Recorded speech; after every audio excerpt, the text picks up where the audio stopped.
គណៈពេលនេះជួបជាមួយនឹង admin ម្នីជាមួយនឹងខ្សែភាពយន្តរឿងថ្មីដែលមានចំណងជើងថា The Lore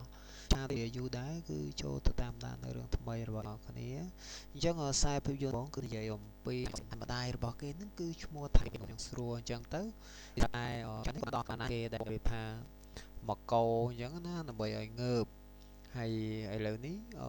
អាណាក៏ចាប់ផ្ដើមមកងើបឡើងដោយសារកូនកោអញ្ចឹងទៅហើយបាននិយាយជាមួយអាណាថាគេចង់ញ៉ាំអី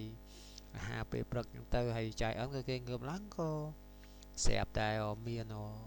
ហៅថាទឹកដែលវាដក់ហើយអាណាគឺជាក្មេងម្នាក់ដែលចូលចិត្តលេង tablet របៀប AI ចំណងចិត្តឲ្យមើលហើយស្រាប់តែអាណាកំពុងតែឈរក៏ទឹកពេញគេមើលថាភ្លៀងធំខ្លាំងអញ្ចឹងហើយសាច់ចូលស្រាប់តែអាណាបានចូលខ្លាំងអញ្ចឹងទៅក៏បានតាក់តងតំណាក់តំណលោកប៉ុនក៏ឡើងខ្លាំងក៏លិចមកដល់អាគារដែលអាណាហើយនឹងចៃអិននៅហើយមិនធម្មតាណាបងប្អូនលេង30ថារលកពេលហ្នឹងពួកគេអត់ដល់ទឹកលេខខ្លាំងទេលេខឡើងមកដល់អាគារដែលគេនៅហ្នឹងគឺ30ជាន់នេះលេខខ្ទេចខ្ទីហើយឥឡូវមនុស្សម្នាគេនាំគ្នាបដូរហើយនាំគ្នាឡើងទៅជាន់លើនាំគ្នារត់ឡើងទៅហើយអូមកយើងមើលទៅឃើញខ្លាចណាបងប្អូនខ្លាចមែនតើ30ជាន់មិនធម្មតាណាយើងគិតមើលតាមមួយជាន់តែ1ម៉ែត្រ30ម៉ែត្រហើយអាគារធំមកតាំងវើយអើយគួរឲ្យខ្លាចមែនតើហ្នឹងគឺជារលកយៈស៊ូណាមីហើយពួកគាត់ក៏បាននាំគ្នារត់ឡើងទៅជាន់លើហើយអ្នកខ្លះទៅគឺរត់អត់តន់ហ្នឹងក៏នាំគ្នាលិចលងទឹកគួរឲ្យខ្លាចមែនតើខ្លះក៏អត់ចេះហែលទឹកទៅក៏ស្លាប់ភ្លាមនៅទីកន្លែងហ្នឹងតែម្ដងហើយសម្រាប់អាណាហ្នឹងក៏បានអ៊ីវកូនប្រុសរបស់គេឈ្មោះថា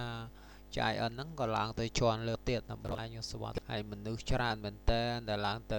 លើហ្នឹងស្រាប់តែរលកសុទ្ធបក់ឲ្យឃើញតែគាត់លួនរបស់គាត់ឲ្យឃើញហើយរហូតតតែប្តីរបស់គាត់ហ្នឹងក៏មានបុរសម្នាក់ហ្នឹងក៏បានមកជួយ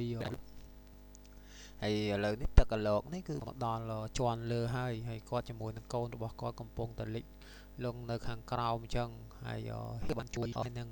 ចៃអិនដែលកំពុងតែទឹកគេនាំគ្នាហែទៅដល់ខ្យល់អានេះហៅថាថែទៅដល់ខ្យល់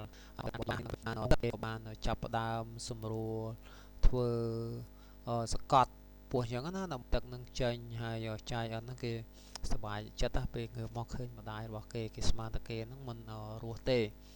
ហើយរឿងនេះលោកស៊ូណាមីបងប្អូនអើយមើលទៅឲ្យគួរឲ្យកំសត់មែនតើណាគ្រាន់តែយើងឃើញមើលរឿងហ្នឹងហើយគឺមានអារម្មណ៍ថាដូចពិភពលោកយើងហ្នឹងគឺវិនិស្សកម្ម